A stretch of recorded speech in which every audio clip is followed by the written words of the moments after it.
अनिल अज्ञानाच्या अंधकारामध्ये वर्षानुवर्षे खितपत पडलेल्या, गावकुसाबाहेर पशुतुल्य जीवन जगणाऱ्या सर्व समाज बांधवांच्या जीवनामध्ये शिक्षणाच्या द्वारे त्यांच्यामध्ये स्वाभिमान जागृत करणाऱ्या शिक्षणाच्या माध्यमातून त्यांच्यामध्ये अनेक विचार त्यांच्यामध्ये रुजवणारे, शिका, संघटित व्हा, संघर्ष करा.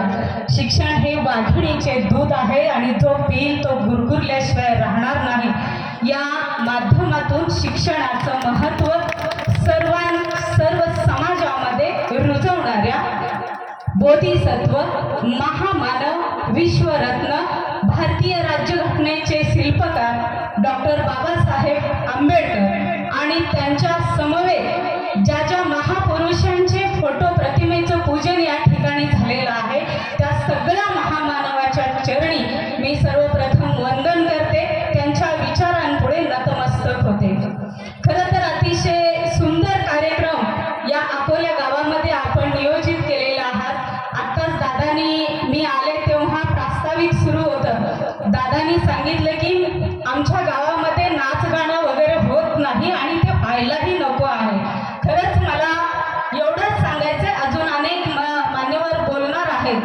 सगळ्या डॉक्टर बाबासाहेब आंबेडकर हा विषय डोक्यामध्ये घेऊन नाचण्यासाठी नाही, तर त्यांनी सांगितलेले विचार आपल्या डोक्यामध्ये रुजले पाहिजे आणि त्यांनी सांगितलेल्या मार्गावरती आपण चाललो पाहिजे. यासाठी सगळ्या महापुरुषांच्या जयंत्या, पुण्यतिथी साजरी झालेच पाहिजेत प्रत्येक गावागावामध्ये आणि येणाऱ्या भावी पिढीसमोर या सगळ्या महापुरुषांचा आदर्श आपण प्रत्येक गावाने ठेवलाच पाहिजे. मला म्हणायचंय, प्रत्येक थोडंसं आपल्याला कुठल्या गोष्टीचं टेन्शन आलं की लगेच आपण वाईट मार्ग, व्यसनाच्या अधीन होतो. विचार करा, डॉक्टर बाबासाहेब आंबेडकरांच्या जीवनामध्ये किती प्रसंग असे आले. प्रत्येक अगदी प्रवाहाच्या विरोधात त्यांना जावं लागलं. आत्ता सगळ्या गोष्टी आपल्याला चांगल्या दिसत आहेत, सगळ्या समाजामध्ये आपण मिक्स होतो, कार्यक्रमामध्ये सहभागी होतो, परंतु त्यावेळी समाज असा होता की अगदी गावामध्ये प्रवेश नव्हता, शाळेमध्ये प्रवेश नाही. आई बरोबर दुकानात जावं तर दुकानदारांनी कपडे फेकून द्यावं, कुठेही बैलगाडीत बसावं तर बैलगाडीवाल्याने खाली उतरावं. जेव्हा ही मुलं दलित समाजातली आपल्या बैलगाडीमध्ये बसलेले आहेत, तेव्हा तो स्वतः खाली उतरावं, कारण त्यांच्याबरोबर आम्हाला प्रवास करायचा नाहीये. प्रत्येक ठिकाणी संघर्ष. न्हाव्याकडे जावं तर तो केस कापणार नाही, शाळेमध्ये वर्गाच्या बाहेर बसून शिकावं, पाणी पिण्याचा सुद्धा अधिकार नव्हता. तेव्हा वडिलांना त्यांनी सांगितलं की मला शाळेत जायचं नाहीये, इतर मुलांबरोबर मला खेळायला मिळत नाही, इतर मुलांबरोबर बसून मला जेवायला मिळत नाही. तेव्हा रामजी आंबेडकरांनी त्यांना समजावून सांगितलं की भीमा, हे सगळं बदलण्यासाठी तुला शाळेत जावंच लागेल. एक दिवस तुझ्या समाजाला तुला न्याय द्यावाच लागेल, यासाठी तुला शिक्षण घ्यावंच लागेल, तुला संघर्ष करावाच लागेल. आज तुम्ही सगळे अगदी ताटमानेने समाजामध्ये जगता, याचं सगळं श्रेय डॉक्टर बाबासाहेब आंबेडकरांना आहे.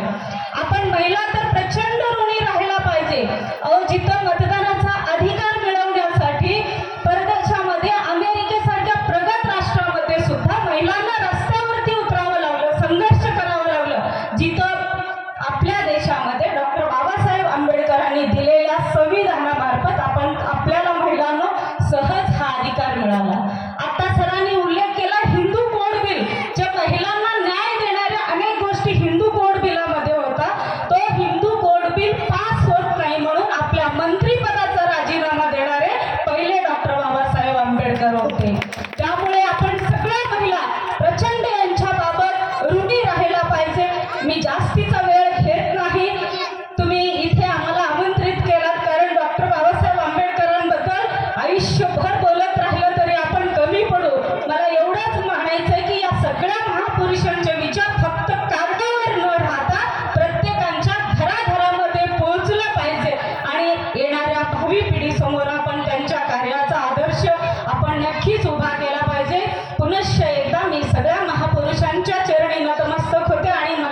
धन्यवाद.